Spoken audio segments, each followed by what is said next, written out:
서로 축복하고 인사하는 시간 같습니다. 할렐루야 샬롬하고 우리 뒤에서부터 인사합니다. 할렐루야 샬롬 샬롬 샬롬 샬롬 샬롬.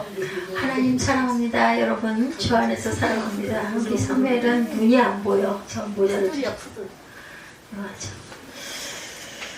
네, 이제 에스더서가 10장으로 끝이 납니다. 마지막 장. 예, 아주 그 기분 좋은 불임절이 생겼어요. 그죠? 예, 페르시아 역사에서 죽을 뻔한 이스라엘 민족들이 하나님의 은혜로 건짐을 받는 기적의 역사. 예, 페르시아 제국은요, 가장 넓은 영토를 지배했던 강대국으로 나타나 있어요. 이란에서 인도, 유럽의 일부, 북아프리카, 에티오피아 이르기까지 아주 광대한 제국이었다 이렇게 나타나 있습니다. 역사적으로 에스더 성경, 아하수에로 왕이 통치하던 페르시아 제국을 배경으로 하고 있고 세계 역사에는 크세스라는 이름으로 알려진 인물입니다. 예나직미나 왕 또는 대통령과 같은 최고 지도자는 혼자서가 아니라 총리, 장관, 참모, 비서진들의 보좌 이하의 동일한 지도자라 할지라도 그 결과가 전혀 달라질 수가 있다. 성경에서 그 같은 사실을 여러 곳에서 찾아보게 됩니다. 애굽의 바로 왕이 애굽 사람이 아닌 요셉을 국무총리로 세움으로 흉년의 위기를 슬기롭게 극복한 적이 있었죠. 여러분들 다 아시죠? 메데 다리오 왕 총리 셋을 두었는데 그 중에 한 사람이 바로 바벨론으로 포로에 잡혀갔던 다니엘이었습니다. 또 하나는 오늘 우리가 보고 있는 에스더서에 나오는 페르시아 제국의 아하수에로 왕이에요. 그래서 이 인자로 하만이 이제 지명이 돼서 아주 그 세력을 누리게 되죠. 페르시아 제국은 아수르나 바빌론과는 달리 점령지 국가에게 아주 우호적인 정책을 썼던 나라로 유명합니다. 설령 페르시아 사람이 아닐지라도 능력만 되면 총리까지도 될 수 있었다. 지금의 국무총리겠죠. 그렇다면 아하수르 왕은 왕 다음 가는 자리인 총리에 누구를 세웠으며 그 결과는 어땠는가? 오늘 성경의 주인공이기도 하죠. 그 중에 첫 번째가 아말렉 사람 아각의 저선 함므다다의 아들 하만. 근데 이제 하마가 나무에 달려 죽었어요. 모르드게를 매달려고 장대를 50규빗짜리를 자기네 집 뒷뜰에다 세워놨는데 그만 거기 매달려 죽게 될 줄 누가 알았겠습니까? 왕의 2인자로 세우고 심지어 왕의 인정반지까지도 맡길 정도로 신임했던 그러한 사람이었는데 그만 죽습니다. 하만에게는 최상의 기회였었죠. 이 같은 결단은 이방나라 왕들의 결단은 오직 할례받은 아브라함의 자손이 아니면 안 되는 편협한 민족주의로 고수하는 이스라엘에 비해서는 아주 통큰 열린 정치를 했던 거죠. 페르시아 같은 나라는. 아하수에로 왕이 아말렉 사람 하만을 왕 다음가는 제2인자가 되게 한 이유는 페르시아 원주민만이 아니라 유다 백성과 같은 소수 민족까지 페르시아 품 안에 있는 모든 사람들과 동등하게 안심하고 평화롭게 살아가게 하려는 그런 아주 우호주의적인 정치의 마음이었습니다. 하만은 그 기회를 겸손하고 그리고 청렴하고 정직하게 잘 충성스럽게 보필했어야만 했는데 그러지 못했어요.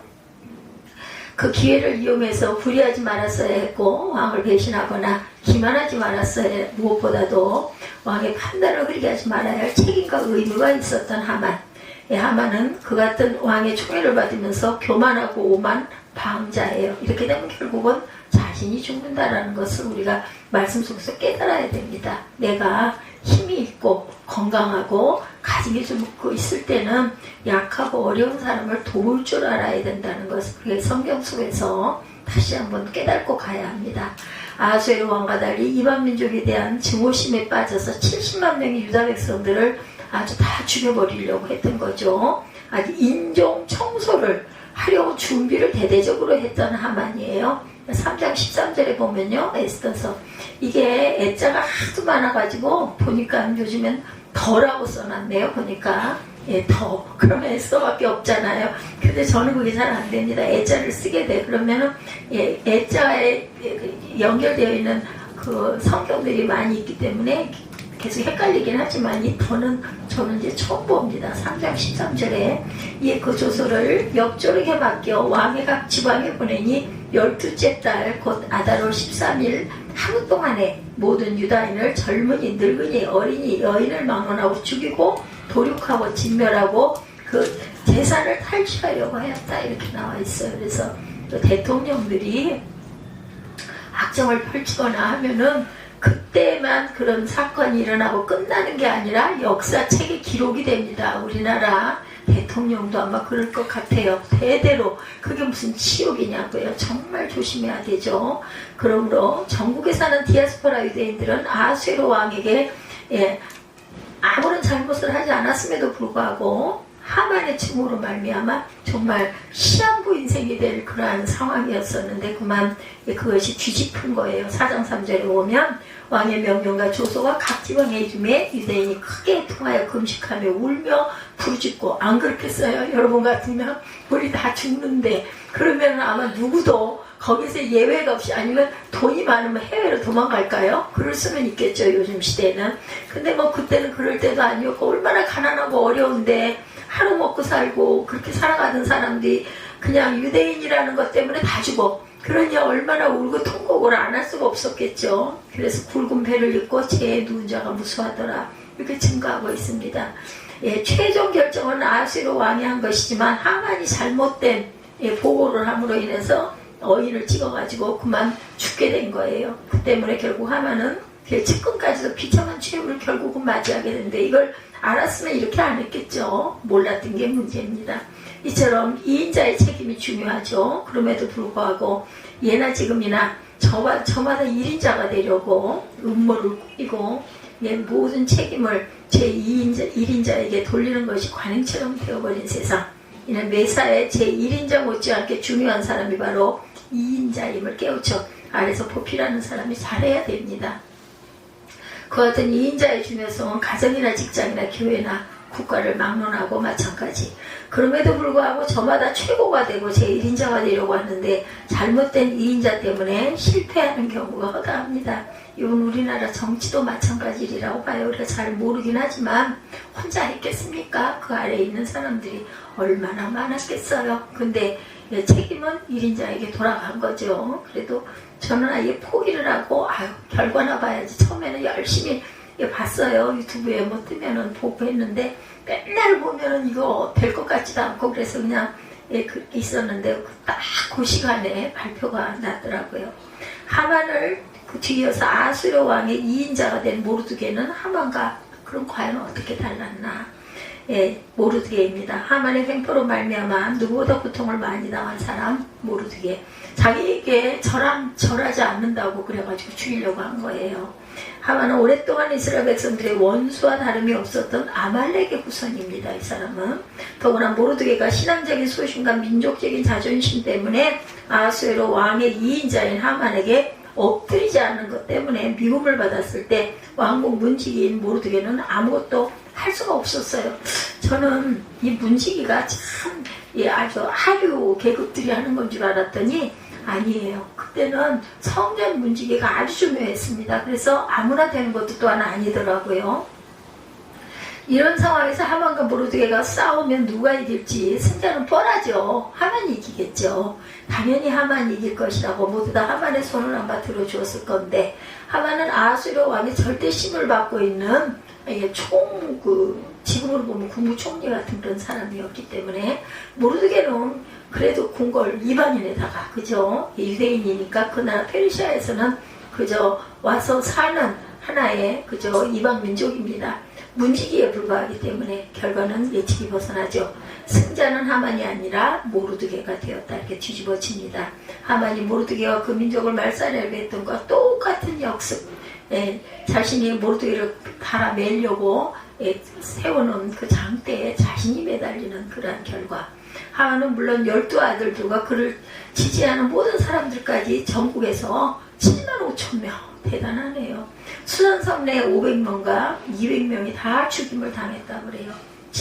전국에서 7만 5천 명, 수산성 내에서만 500명과 뒤에 200명이 죽임을 당합니다. 그러면 7만 5천 명에 700명이 더해지면 도대체 8만 2천 명이네요.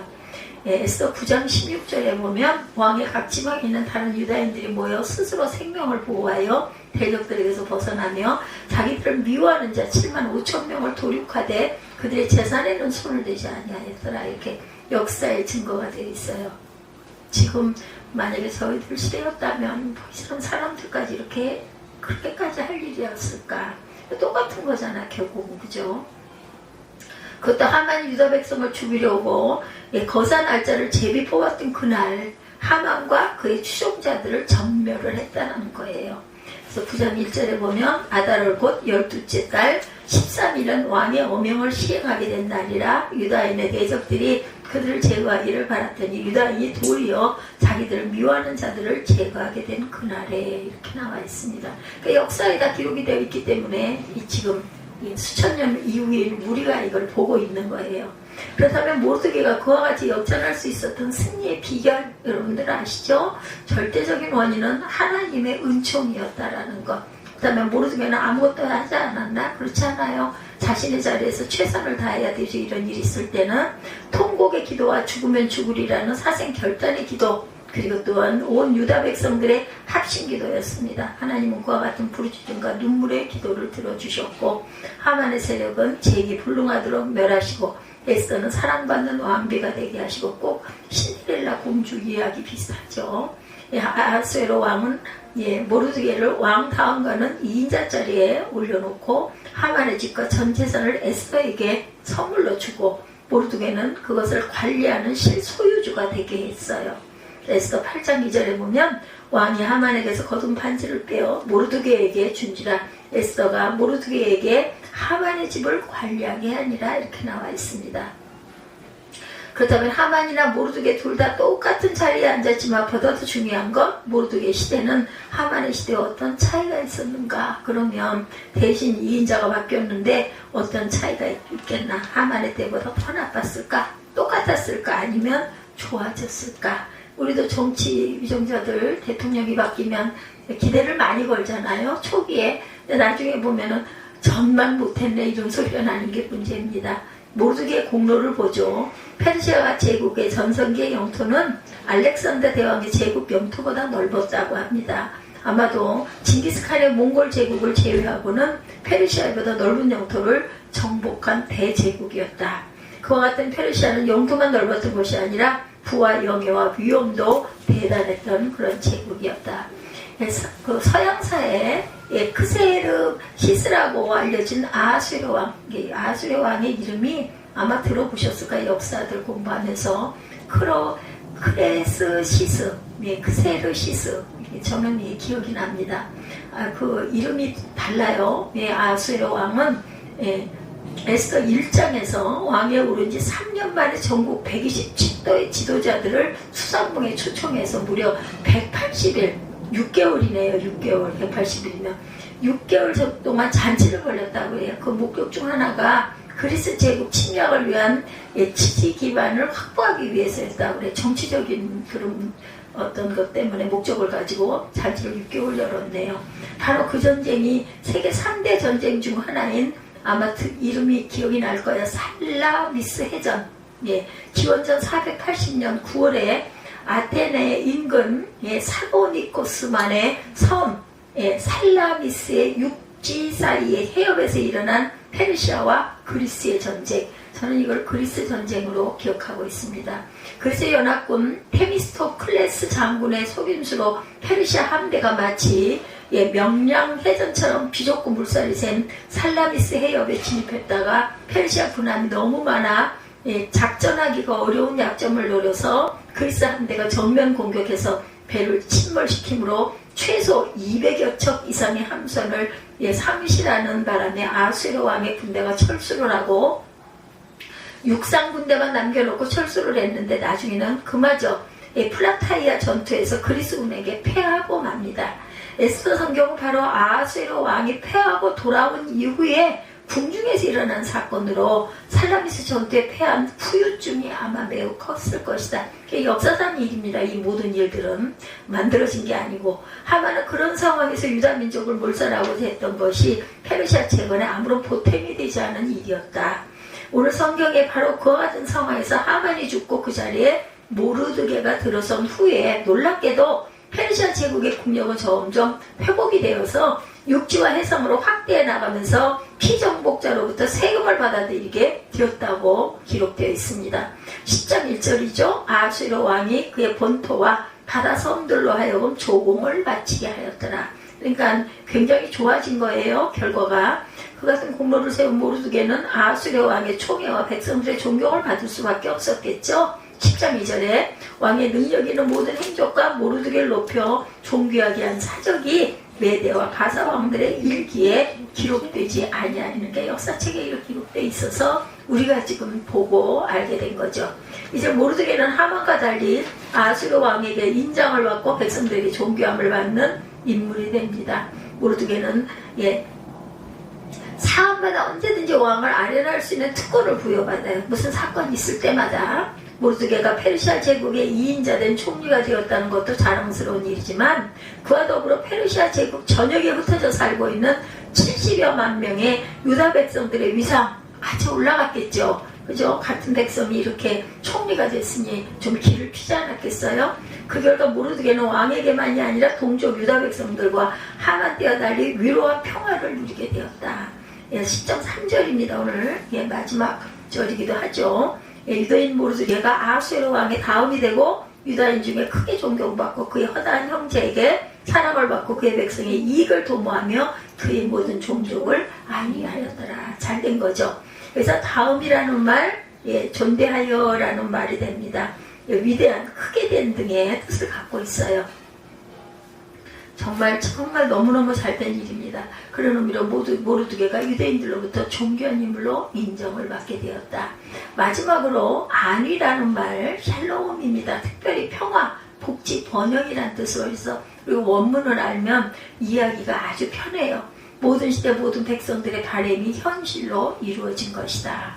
그 결과 하만 시대와 같은 불만과 불안과 불평하는 자가 없게 되고 무엇보다 다민족 사회의 유다 백성과 페르시아 백성들이 갈등 없이 잘 살아가는 평화의 시대가 도래되었다는 거예요. 그 다음 누가 무엇으로 그 같은 변화를 가져왔는가입니다. 그래서 위기의 순간에 모두 합심해서 하나님께 기도한 그 기도로 인함이었다라고 하죠. 무엇이 위기였을까? 가난이나 질병이나 실패가 아니라 불신앙과 교만과 기도하지 않은 것이 진짜 위기라는 것. 설령 슬픔이나 고통이 몰려오는 위기의 순간에도 에스더의 삼총사 모르드게와 에스더 유다 민족들처럼 합심해서 하나님을 찾고 하나님께 회개하고 하나님께 기도할 때 위기가 없으신 하나님께서 위기를 기회로 불안을 평화로 역전시켜 주심을 우리가 믿어야 된다. 그래서 성경은 우리가 근심하고 염려할 수밖에 없을 때 기도하라고 말씀하시죠. 그것을 역전시켜 주심을 가르치고 있습니다. 꼭 눈을 감고 손을 모으고 그렇게 기도하지 않아도 마음의 소원을 가지고 그 소원을 아주 열심히 마음으로 사모하세요. 그러면 그 답이 내려집니다. 저는 항상 그걸 경험을 합니다. 빌립보서 4장 6, 7절입니다. 아무것도 염려하지 말고 다만 모든 일에 기도와 간구로 너희 구할 것을 감사함으로 하나님께 아뢰라. 그리하면 모든 지각에 뛰어난 하나님의 평강이 그리스도 예수 안에서 너희 마음과 생각을 지키시라. 아멘. 기회라는 주제로 시작했던 에스더에서 그 시간에 우리가 주신 강력한 도전의 에스더서를 통해서 오늘 우리가 살아가는 세상은 두세 사람이 모인 자리에서 점점 더 나아가 직장과 사회와 국가와 교회 안에서 저마다 2인자가 되고 최고가 되려고 하는 일들이 너무나 많은데 그것도 순리가 아니라 영리를 범하면서 1인자가 되려고 하기 때문에 관계가 깨지고 분열을 가져오고 평화가 깨어집니다. 이런 세상을 살아가는 오늘 우리는 1인자는 내 힘이 아니라 하나님의 은혜로 되어지는 것임을 우리가 믿고 구할 줄 알아야 되겠다. 하나님께서 나를 최고가 되게 하시거나 아니면 그 다음이 되게 하시거나 설령 문지기와 같은 말제가 되게 하실지라도 욕심을 부리거나 원망하거나 불평하지 말자. 그럴 때 우리 그리스도인들은 하나님께서 왜 내게 이러한 기회를 주셨고 나는 또 이 기회를 어떻게 사용해야 하며 어떻게 살았는가 그리고 어떻게 살아갈 것인가에 대해서 고민할 줄 아는 되게 민감한 영적으로 민감한 깨어있는 저와 여러분이 되어야 되겠다. 오늘 에스더서를 통해서 우리가 깨달아야 할 부분입니다. 세상에 천지와 만물을 지으시고 통치하시는 만군의 야훼 하나님보다 더 높은 이는 없죠. 시편 46편 10절입니다. 이르기를 너희는 가만히 있어. 이거 찬양 우리 많이 하죠. 내가 하나님 됨을 알지어다. 내가 문나라 중에서 높임을 받으리라. 내가 세계 중에서 높임을 받으리라 하시도다. 이 찬양 참하기 오래됐네요. 한번 꼭 찾아서 하죠. 너희는 가만히 있어. 이 찬양 제목이 뭔지. 하나님의 독생자 예수 그리스도는 하나님과 동등되시다 하였다면 예수님보다 더 고위층은 없겠죠. 빌립보서 2장 6절입니다. 그는 근본 하나님의 본체시나 하나님과 동등됨을 취할 것으로 여기지 아니하시고, 그죠? 그럼에도 불구하고 예수님의 제자들이 3년 동안이나 예수님의 가르침을 받았으면서도 서로 높아지려고 하고 심지어 부모조차 부추기죠. 옆에서 마태복음 말씀이죠. 마태복음 20장 21절에 예수께서 이르시되 무엇을 원하느냐? 이르되 나 이 두 아들을 주의 나라에서 하나는 주의 우편에 하나는 주의 좌편에 앉게 명하소서. 이렇게 아이들의 어머니가 와서 사정을 하죠. 그래서 예수님이 대답하시죠. 당신이 세상에 오신 것은 섬김을 받으려 함이 아니라 당신의 목숨을 사람의 대속물로 주기까지 섬기기 위해서 오셨다. 이렇게 말씀합니다. 마태복음 20장 28절입니다. 인자가 온 것은 섬김을 받으려 함이 아니라 오히려 섬기려 하고 자기 목숨을 많은 사람의 대속물로 주려 함이니라. 그리고 덧붙여 누구든지 크고자 하면 섬기는 자가 되어야 하고 누구든지 으뜸이 되고자 하는 자는 너희의 종이 되어야 하리라. 이렇게 말씀하세요. 예수 그리스도를 믿고 닮아가려는 우리 그리스도인들은 교회나 세상에서 어떤 주의를 주시든지 1인자가 되려고만 하지 말고 설령 2인자가 되고 문지기가 된다 할지라도 예수님 말씀처럼 겸손한 섬김이 있어야 되겠다. 그것이 결과적으로 높아지고 존경과 사랑을 받는 비결임을 에스더서를 통해서 우리가 깨닫고 알게 됐어요. 높이기도 하시고 낮추기도 하시는 하나님께 기도함으로 인생 역전만이 아니라 신앙 역전이 이루어지는 복을 받으시기 바라요. 사무엘상 2장 6절에서 8절까지입니다. 야훼께서는 죽이시기도 하시고 살리기도 하시며 무덤까지 끌어내리기도 하시고 올리기도 하십니다. 야훼께서 가난하기도 하시고 부하기도 하시며 낮추기도 하시고 높이기도 하신다라고 말씀하세요. 야훼께서는 가난한 사람들을 먼저 구덩이에서 일으켜 세우시고 궁핍한 사람들을 거름더미에서 들어 올리셔서 왕들과 함께 앉히시고 영광스러운 자리를 차지하게 하신다고 말씀하고 있습니다. 그래서 땅의 기초들은 야훼 것이니 야훼께서 세상을 어디에? 그 위에 세우셨다고 해요.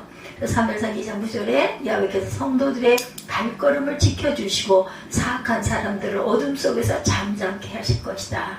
힘으로 당해낼 사람이 없으리라고 사무엘상 2장 10절에 말씀합니다. 야훼께 대항하는 사람은 흩어질 것이고 하늘의 천둥과 번개로 그들을 치실 것이며 야훼께서 땅 끝까지 심판하실 것이나 그분께서 세우신 왕에게는 힘을 주시고 기름 부어 세우신 왕의 이름을 높이실 것이라고 하셨어요. 우리 새롭게 등단하는 새 대통령은 하나님께서 기름 부어서 세우시는 그러한 귀한 분이 되기를 우리 항상 마음으로 기도하십시다. 6월달쯤 선교가 있을 것이라는 이야기가 있더라고요. 오늘 에스더서가 끝이 났어요. 그래서 이렇게 하나님께서 우리에게 주시는 말씀 속에서 있는 뜻은 항상 나보다 남을 낮게 높일 줄 알고 우리가 항상 주님의 말씀을 경청하려는 마음을 가져야 되겠다. 이런 말씀으로 말씀을 마무리합니다. 우리 결단하시고 기도하시고 축복으로 예배를 마치도록 하죠.